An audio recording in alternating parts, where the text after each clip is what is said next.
Hailodus Rebahaners Tum Jahabiho Kesihe, yang artinya halo teman-teman Rebahaners dimanapun kalian berada, bagaimana kabarnya? Kembali lagi bersama saya John, still in the house. Saya sangat bersemangat sekali hari ini dan semoga Anda juga bersemangat, karena kali ini saya akan merangkum sebuah film yang sangat amat brutal dan beradrenalin melebihi iuran BPJS. Film ini berjudul Nobody, dirilis pada tahun 2021, dan yang paling menarik adalah penulis film ini ternyata sama dengan penulis film John Wick, yaitu Derek Kolstad. Juga produsernya sama dengan produser film John Wick, yaitu David Leitch. Jadi jangan heran jika ada beberapa kesamaan style dan karakter yang mungkin 11-12 tidak jauh beda.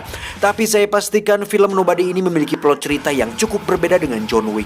Penasaran? Langsung saja pasang handsfree, simetriskan posisi rebahan, kelonggarkan celana pacar, selamat menonton. Dan seperti biasa, ayo kita mari katakan bersama saya dengan penuh semangat dan penuh sukacita. 1, 2, 3. Check it, bro.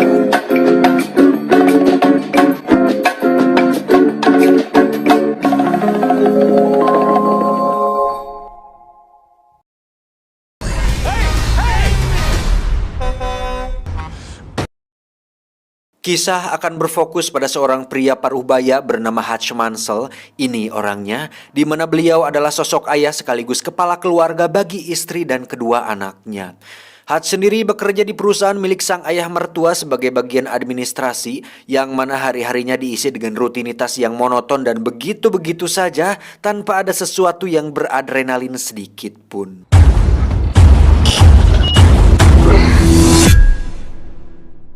Hingga suatu malam, kediaman Hutch pun didatangi oleh dua pencuri, yang mana Hutch berhasil memergoki mereka. Namun karena suatu alasan tertentu, Hutch pun membiarkan mereka mengambil sejumlah uang receh yang jumlahnya tidak terlalu banyak. What about his watch?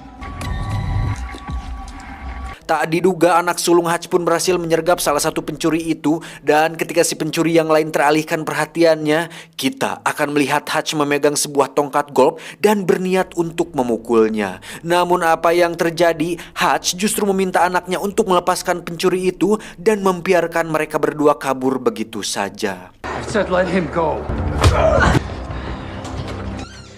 What the fuck, Dad? Alhasil anak sulungnya pun merasa sangat kecewa dengan tindakan Hutch, ditambah sikap polisi yang seolah ikut menunjukkan rasa kecewa terhadap sosok ayah sepertinya. You know, if that was my family.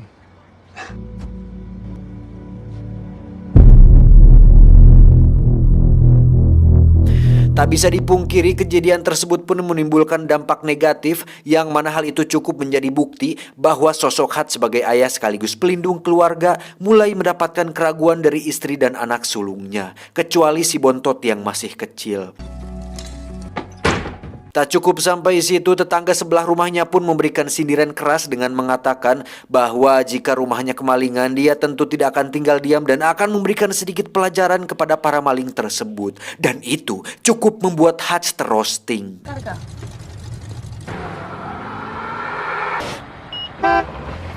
Tak hanya di rumah, di tempat kerjanya pun Hutch mendapat perlakuan yang kurang menyenangkan ketika adik istrinya alias adik iparnya sendiri menyayangkan kejadian semalam dan memberikan sebuah pistol untuk Hutch berjaga-jaga. So, Jesus! Keep my sister safe, bro. Ini adalah ayah mertuanya alias pemilik perusahaan tempatnya bekerja, di mana beliau membicarakan tentang rencana Hutch membeli perusahaannya ini karena dengan usianya yang sudah tua, beliau atau sang mertuanya ini berniat untuk pensiun. Namun karena harganya belum sesuai, Hutch pun diminta untuk memikirkannya kembali. Di luar kepenatan dan rutinitasnya tersebut, Hutch ternyata memiliki sebuah radio khusus di kantornya, di mana dia sering berbicara dengan seseorang yang nampaknya adalah teman lama, di mana hal itu menjadi sebuah pertanyaan misterius tentang siapakah sosok Hutch ini sebenarnya. Dan percakapan Hutch dengan seseorang di radio tersebut akhirnya menguak sebuah fakta menarik tentang alasan kenapa Hutch tidak melakukan perlawanan di malam itu. Karena ternyata Hutch sudah mengetahui secara detail tentang kedua pencuri itu, yang mana mereka berdua adalah sepasang suami istri yang kemungkinan besar sedang mengalami masalah ekonomi, karena jika mereka adalah maling profesional yang sering melakukan aksi, tidak mungkin mereka melakukan pencurian hanya untuk sejumlah uang receh yang jumlahnya tidak terlalu banyak. Dan yang paling menarik dari semua itu adalah pistol yang mereka gunakan saat malam itu sama sekali tidak berpeluru, dan itulah alasan kuat kenapa Hutch tidak melakukan perlawanan. Clear ya? Nah, dengan semua fakta barusan dan dengan semua analisa yang bisa Hutch lakukan, ini jelas menambah rasa penasaran saya, kalian, kita semua tentang siapakah sosok Hutch yang sebenarnya. Now I know why you didn't do what you didn't do. Selepas pulang kerja, Hutch pun pergi ke Panti Jompo untuk menjenguk ayahnya yang tentu sudah abah-abah, di mana beliau hanya bisa duduk di atas sofa sambil menonton video IQ 7 di televisi. You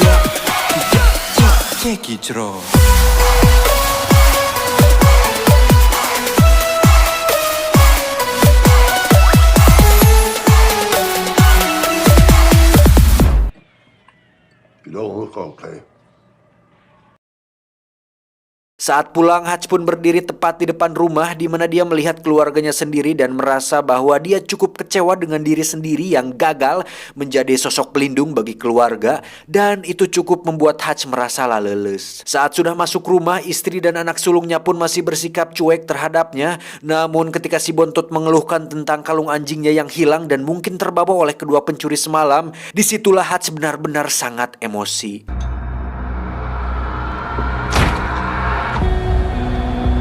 Dengan cepat Hutch pun kembali ke Panti Jompo tempat ayahnya tinggal, di mana dia mengambil sebuah pistol yang disimpannya di sana, dan dengan sebuah petunjuk yaitu tato pada lengan si pencuri yang dia lihat malam itu, Hutch pun berencana untuk mencari kedua pencuri itu dan mengambil kembali kalung anjing milik anaknya. There's this thing I gotta do. Then you best go do it.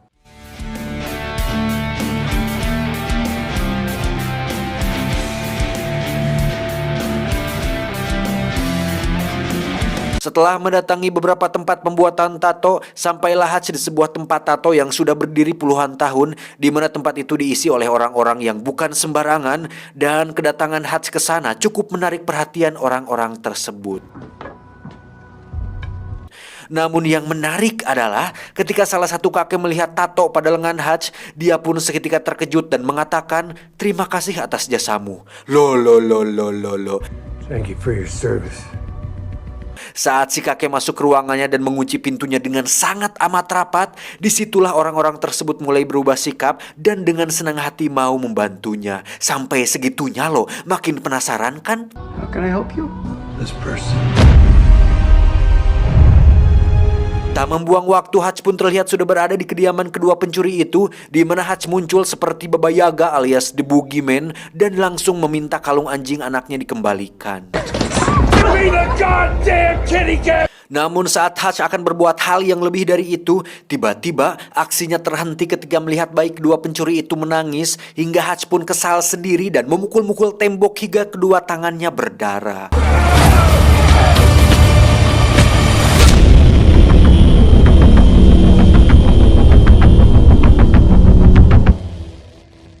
Dan disinilah dia sekarang duduk di dalam bus menuju rumah dengan semua perasaan kesal yang gagal untuk dilampiaskan.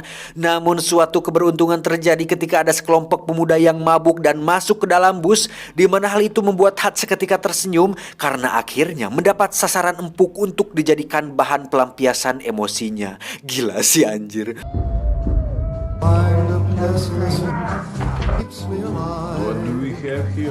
Dan ketika para penumpang ketakutan karena kedatangan sekelompok pemabuk, Hutch pun dengan santainya berjalan melewati mereka, kemudian mempersilahkan sang supir untuk keluar, lalu masuk kembali ke dalam bus dan mengunci rapat pintunya.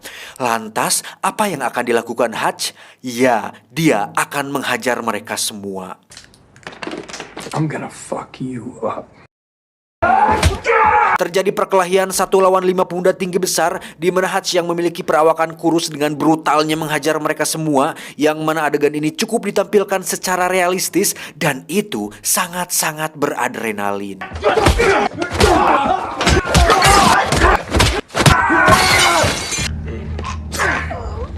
Dan sampai sini sudah jelas bahwa Hutch adalah pria yang bukan siapa-siapa, tapi bukan pria sembarangan.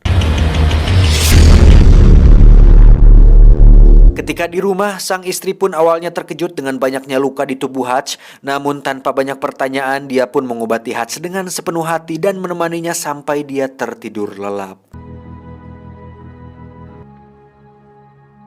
Sementara itu adegan berpindah ke tempat lain di mana kita akan melihat seseorang semacam mafia bernama Yulian Kuznetsov atau biasa dipanggil Yuli, yang mana Yuli terlihat berjoget dan bernyanyi di sebuah klub malam yang cukup ramai pada malam itu. Seluruh kota merupakan tempat bermain yang asli.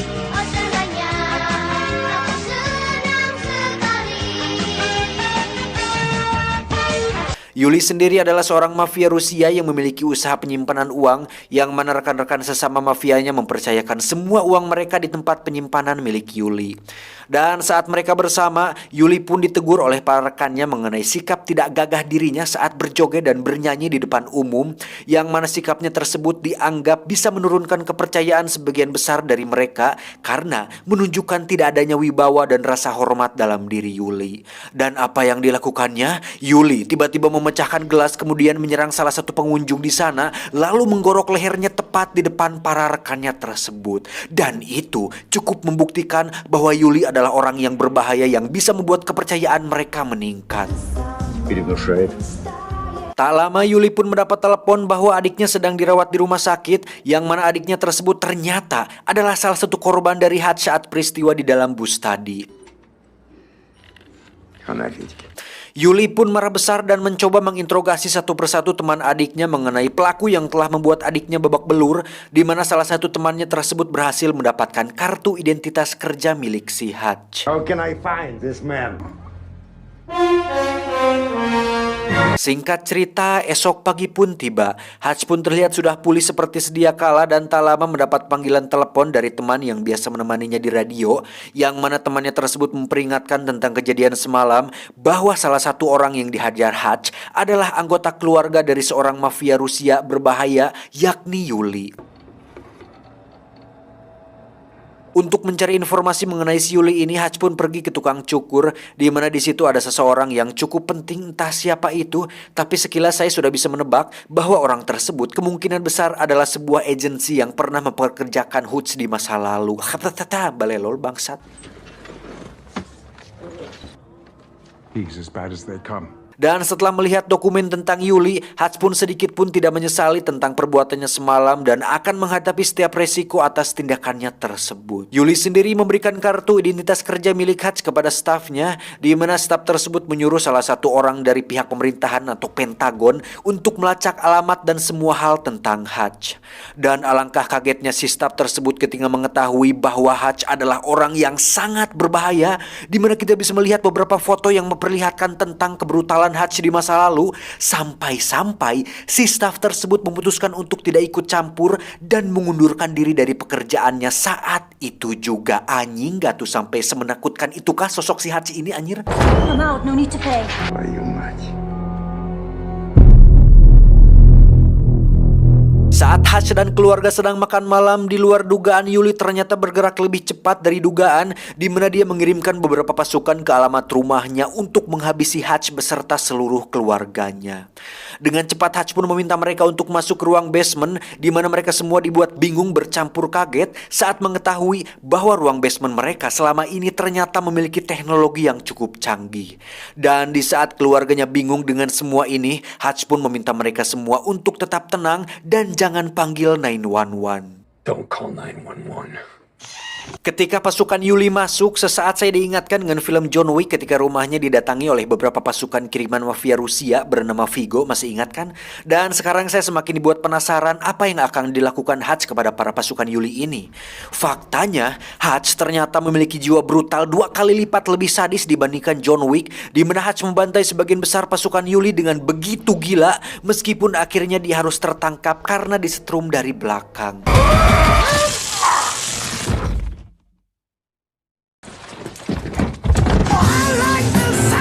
Namun bukan Hutch namanya jika dia bisa tertangkap dengan begitu mudah, karena saat dalam perjalanan Hutch pun bisa melepaskan borgol dengan cukup mudah dan membuat mobil mereka terguling yang membuat ketiga pasukan itu tewas mengenaskan.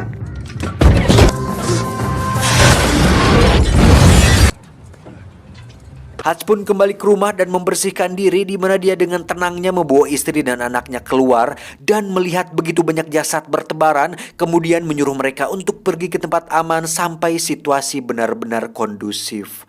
Karena masih bingung dengan apa yang terjadi, sang istri pun bertanya mengenai apa yang terjadi sebenarnya. Namun Hutch yang low profile memintanya untuk percaya dan yakin bahwa situasi ini akan kembali cager. Come back. Setelah istri dan anaknya pergi ke tempat aman, Hutch pun membuka kotak berisi emas batangan miliknya, yang mana itu adalah sisa harta dari pekerjaannya di masa lalu.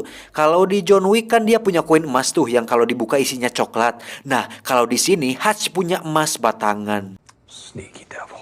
Fucking kitty cat bracelet. Sementara itu, sang ayah yang berada di panti jompo pun didatangi oleh 2 orang suruhan Yuli, yang mana mereka bermaksud untuk membunuh beliau sesuai perintah dari Yuli. Dan Anda akan benar-benar olohok sekaligus terkejut ketika melihat kedua orang suruhan tersebut sama sekali tak berkutik, ketika ayah Hutch yang sudah tua renta ternyata lebih berbahaya dari yang dibayangkan.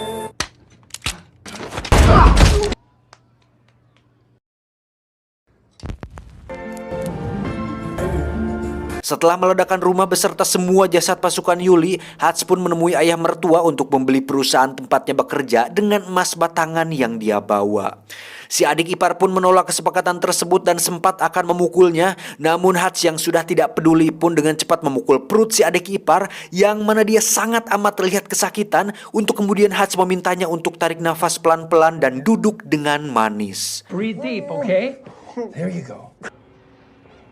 Di sisi lain, Yuli pun cukup terkejut ketika mengetahui bahwa semua pasukan krimennya tewas, ditambah salah satu anggota pasukannya tersebut adalah asisten kesayangannya.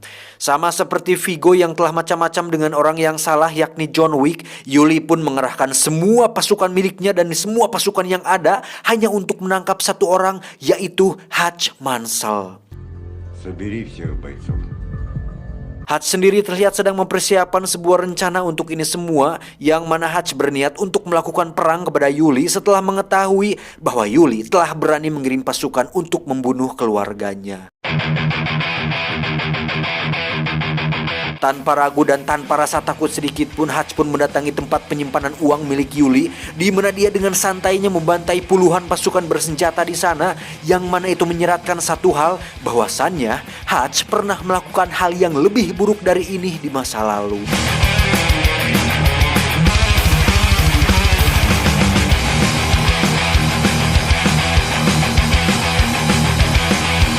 Hanya itu, Hutch pun membakar semua uang milik rekan-rekannya Yuli, yang mana itu tentu akan membuat Yuli bertanggung jawab atas hilangnya semua uang milik mereka.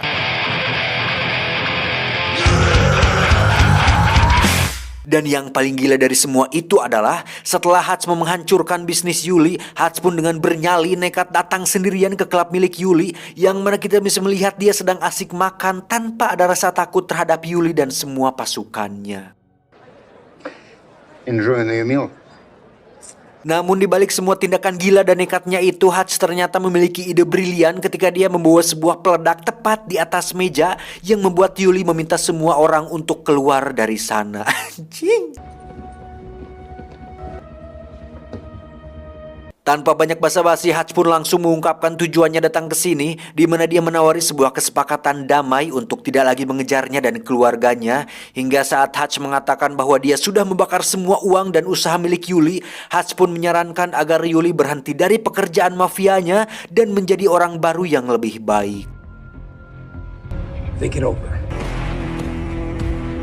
Saat keluar, Hutch pun menunggu apa yang akan dilakukan Yuli. Hingga saat Yuli keluar dan akan mengejarnya, jangan salahkan Hutch jika Yuli lebih memilih mati ketimbang berdamai dengan tawarannya tadi.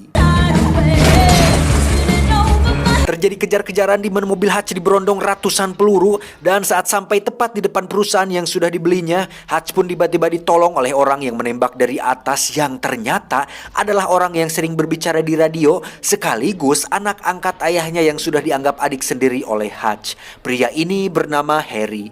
Namun bukan itu kejutannya, karena tiba-tiba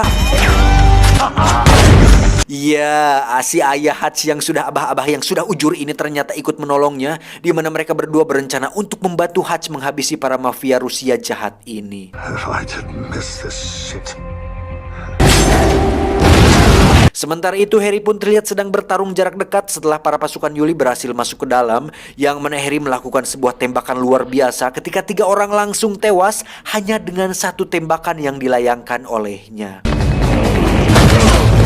Namun Hutch tetaplah orang yang paling brutal saat ini, di mana dia menggunakan jebakan tikus untuk membuat sebuah peledak kecil. Kemudian saat orang-orang itu terkejut, Hutch pun dengan cepat menembak mereka dari jarak dekat untuk kemudian mengambil sebuah pistol dari kulkas, lalu menghabisi yang lain dengan tembakan linggis yang sudah dibuatnya. Ketika mereka bertiga berkumpul, disitulah saat-saat masa lalu seolah terulang kembali, yang mana mereka bertiga adalah sebuah keluarga yang sangat ditakuti karena memiliki sebuah profesi yang cukup mengerikan di masa lalu. Setelah semua pasukannya tewas, tersisa Yuli yang masih hidup, di mana dia berhasil menembak bahu Harry yang membuat mereka bertiga terdesak. Dan jangan anggap ini adalah adegan dramatis yang akan berakhir menyedihkan, karena dengan semua kegilaan dan kebrutalan Hutch, dia pun nekat menempelkan ranjau peledak pada pintu anti peluru, kemudian mendatangi Yuli sedekat mungkin, lalu meledakkan ranjaunya tepat di bebenguk si Yuli hingga membuatnya tewas dengan kondisi yang sangat mengenaskan. Setelah semua ini berakhir, Hutch pun ditangkap dan diinterogasi oleh 2 polisi, di mana mereka berdua sangat amat terkejut dengan ratusan jasad manusia di lokasi tersebut dan seolah tak percaya jika Hutch telah melakukan itu semua sendirian. Tak lama salah satu polisi pun mendapat panggilan telepon disusul dengan yang satunya lagi, di mana mereka mendapat telepon dari seseorang yang sama yang nampaknya sangat penting, entah siapa itu. Namun yang mengejutkan adalah mereka berdua meminta maaf telah menangkap Hutch dan melepaskannya begitu saja tanpa ada sesuatu yang menyulitkannya sedikit pun. Saat polisi itu bertanya, "Siapa kamu sebenarnya?" Hutch pun menjawab, "Aku bukan siapa-siapa." Nobody.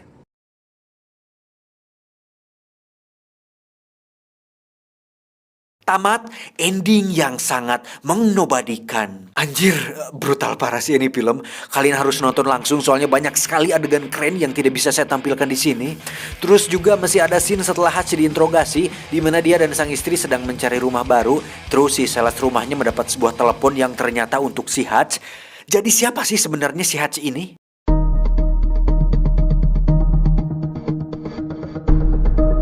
Menurut analisa tim IQ 7 cabang Pentagon, dari beberapa data dan informasi di sepanjang film, kemungkinan besar si Hutch ini adalah seorang agent, tetapi agent di atas agent, yang mana tugas dia adalah untuk membereskan masalah yang tidak bisa diselesaikan oleh agent biasa. Ya, semacam tim pembersih lapangan. Kalau kalian ingat film John Wick, ada namanya The Adjudicator yang dikirim oleh High Table, yang mana tugas utama beliau adalah untuk membereskan orang-orang tertentu yang menjadi target operasi. Tapi yang menarik di sini adalah Hutch bertugas bukan hanya untuk membereskan satu target, tetapi mampu membantai puluhan pasukan dan ratusan mungkin sekaligus lagi, yang mustahil untuk dilakukan oleh agen biasa. Keren kan?